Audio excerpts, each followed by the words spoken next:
When I was young, I loved doing research on my computer, hardware and software. So I continued to learn how PC works, and soon it became like a hobby to me.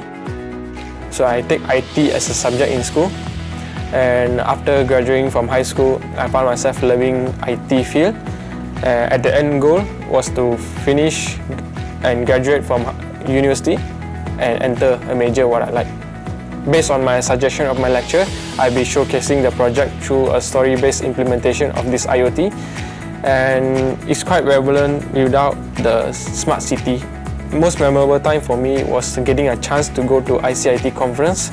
That's where I get some gain feedback from professional lecturers and senior students. That's where I go to the next level of UiTM Perak for competition.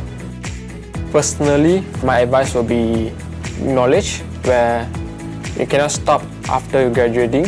I must constantly study, do self-research, and IT is a subject where it's constantly evolving, so does the person itself must evolve. This practice must not only be in college, but in outside world as well.